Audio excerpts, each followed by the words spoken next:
Alhamdulillah, Alhamdulillahirabbil alamin. Huwallazi anzala sakinata fi qulubil mu'minin liyazdadu imanan ma'a imanihim. Asyhadu an la ilaha illallah al-malikul haqqul mubin wa asyhadu anna Muhammadan abduhu wa rasuluh as-sadiqul wa'dil amin. Allahumma salli wa sallim wa barik ala Muhammadin wa ala alihi wa ashabihi wa ummatihi ajma'in.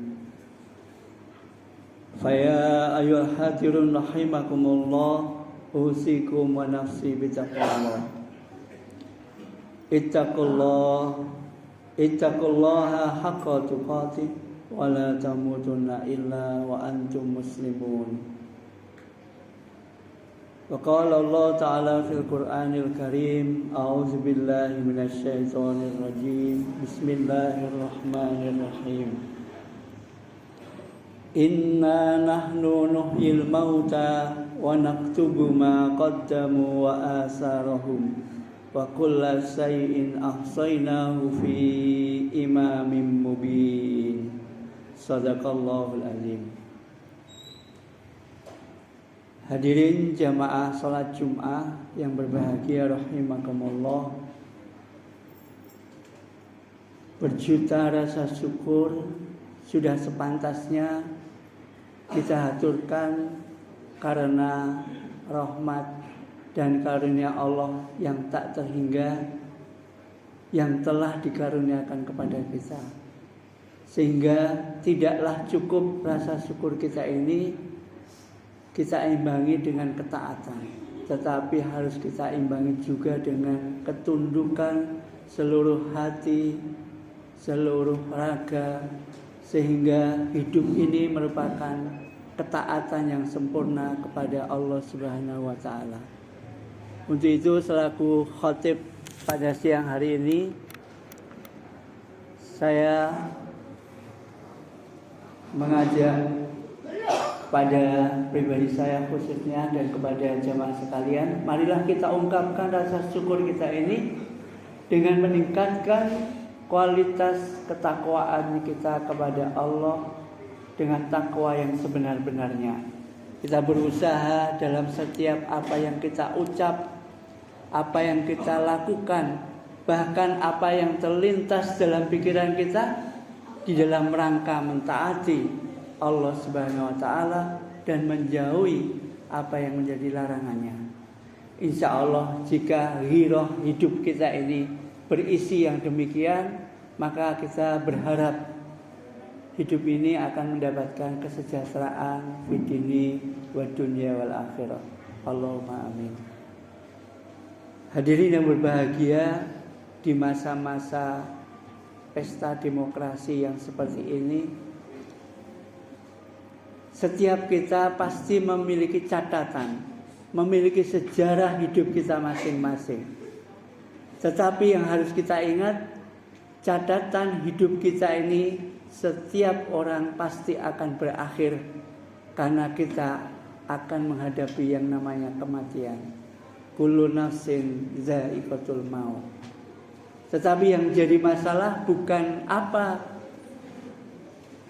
yang kita dapatkan sesudah kita mati, tetapi apa yang kita tinggalkan sebelum kita mati. Itu yang akan menjadikan kemuliaan hidup kita atau kehinaan hidup kita sesudah mati. Maka Allah memperingatkan kita yang tadi di awal khutbah saya bacakan dalam surat Yasin ayat yang ke-12. A'udzubillahi minasyaitonirrajim. Bismillahirrahmanirrahim. Inna nahnu nuhyil mauta wa naktubu ma qaddamu wa asarahum wa kulla syai'in ahsaynahu fi imamin mubin. Sadaqallahul azim.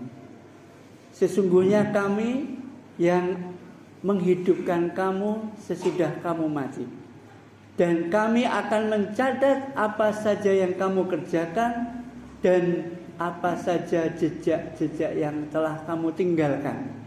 Dan semua itu tercatat dalam kitab yang nyata.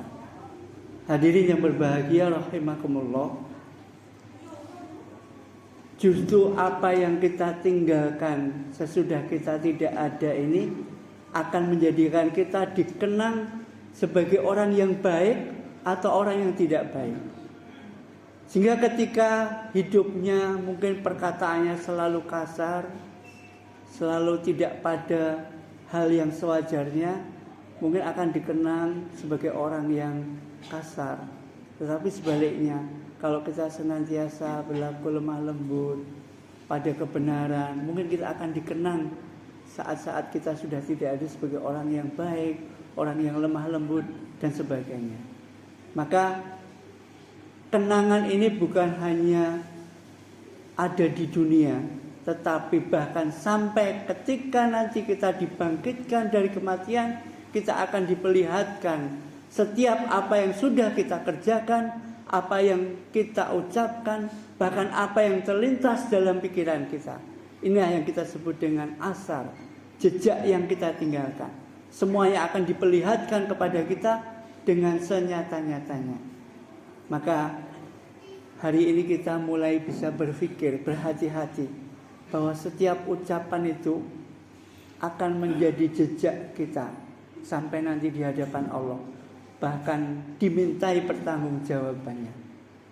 Maka kalau kita sekarang melihat betapa mudah orang mengucapkan kata-kata yang tidak baik, menyebarkan kata berita yang tidak benar, merendahkan lawan politiknya, memfitnah kepada yang tidak dia kehendaki.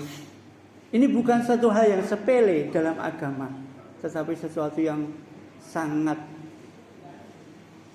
akan kita sesali nanti jika hal itu kita lakukan. Maka kalau saat ini menjelang kontestasi politik yang demikian panas, kita disuguhkan oleh para tokoh dengan berbagai ucapan yang kadang-kadang tidak disertai dasar yang baik, maka mari kita mulai menjaga diri kita. Tidak usah melihat siapa, tetapi mari kita jaga lisan kita. Yang kedua, jejak yang paling sekarang ini diingat, bahkan bisa dibaca oleh orang seluruh dunia adalah jejak digital kita. Karena memang sekarang masanya masa digital. Kita kadang-kadang menyepelekan apa yang kita share, apa yang kita unggah, apa yang kita bagikan melalui media sosial. Kadang-kadang kita tidak berpikir, seandainya yang kita share itu berita yang tidak benar, berarti kita itu menyebarkan kebohongan, dan kebohongan itu mendapatkan dosa.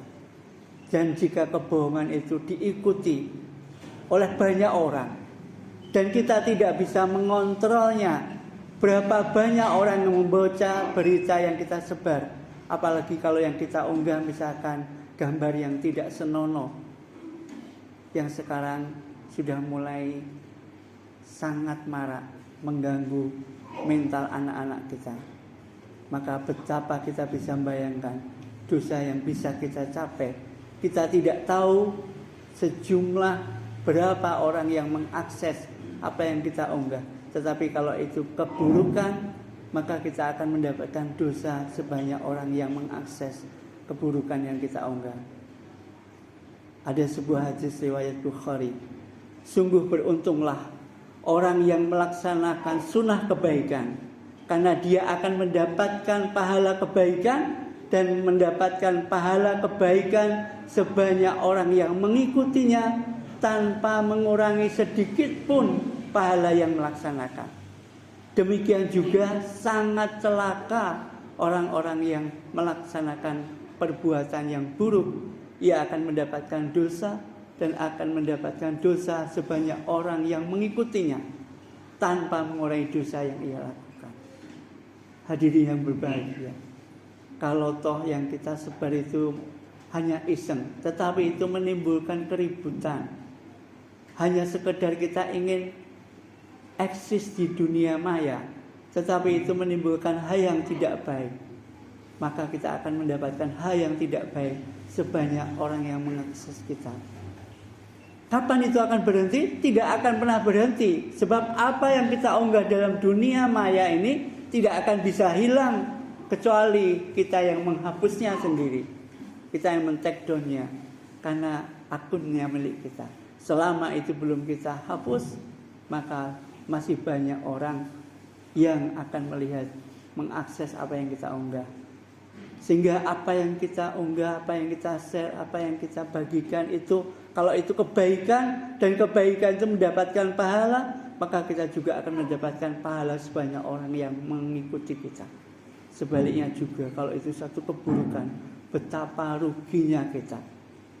Mungkin kita sudah tidak ada, tetapi tayangan kita masih bisa dilihat, dan sebanyak itu pula lah kita akan mendapatkan dosa. Maka marilah berhati-hati meninggalkan jejak digital kita.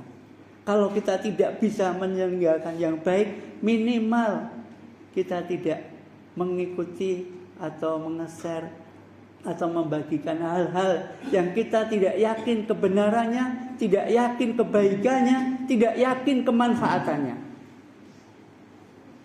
Inilah yang nanti akan menjadikan kita menjadi orang yang mulia atau orang yang hina di hadapan Allah Subhanahu wa taala. Bagi orang-orang yang senantiasa berbuat baik, dia pantas mendapatkan balasan yang baik dari Allah. Sehingga kalau ia disebut sebagai pahlawan, itu tepat. Karena pahlawan secara etimologi itu adalah orang yang banyak mendapatkan pahala. Pahlawan berasal dari kata pahlawan. Sehingga kalau kita setiap hari berbuat baik, diikuti oleh orang-orang sehingga orang-orang menjadikan baik, maka pantas kita disebut pahlawan. Tetapi jika kita berbuat tidak baik, kemudian orang-orang mengikuti apa yang kita ini tidak baik, maka betapa celakanya kita. Karena setiap apa yang kita ucapkan, setiap apa yang kita lakukan, bahkan setiap apa yang terlintas dalam pikiran kita itu menjadi jejak-jejak kita yang nanti akan tercatat di hadapan Allah dan akan dikembalikan kepada kita jika kita menerimanya dari sebelah kanan, menunjukkan timbangan kebaikan kita baik dan akan mengangkat derajat kita. Tetapi jika kita menerima nanti dari sebelah kiri, itu tanda kita timbangannya kejelekan lebih banyak dan akan menjadikan kita orang yang hina. Faman ya'mal misqala dzarratin khairan yarah, faman ya'mal misqala dzarratin syarran yarah. Tidak ada perbuatan baik sekecil apapun yang tidak mendapatkan balasan. Demikian juga tidak ada perbuatan yang buruk sekecil apapun kecuali dia akan melihat balasannya. Fa amma man saqulat mawazinu fa huwa fi 'ishatir radiyah. Wa amma man khafat mawazinu fa ummuhu hawiyah wa ma adraka ma hiya narun hamiyah. Barang siapa yang perbuatan timbangan kebaikannya lebih banyak, maka dia akan mendapatkan keridhaan dari Allah, kemuliaan dari Allah. Tetapi yang timbangan kebaikannya sedikit, dia akan mendapatkan neraka hawiyah. Wa ma adraka ma hiya, tahukah kamu apa itu neraka hawiyah? Narun hamiyah, neraka yang menyala-nyala. Sangat rugilah kita. Apa yang kita ucapkan, apa yang kita perbuat, apa yang terlintas dalam pikiran kita ini adalah menjadikan bertambah mulianya kita. Salah satu cara dengan senantiasa mentaati apa yang menjadi perintah Allah dan menjauhi apa yang menjadi larangannya. Lebih-lebih ini sudah memasuki akhir bulan Rajab. Sebentar lagi kita akan masuk di bulan Ramadan.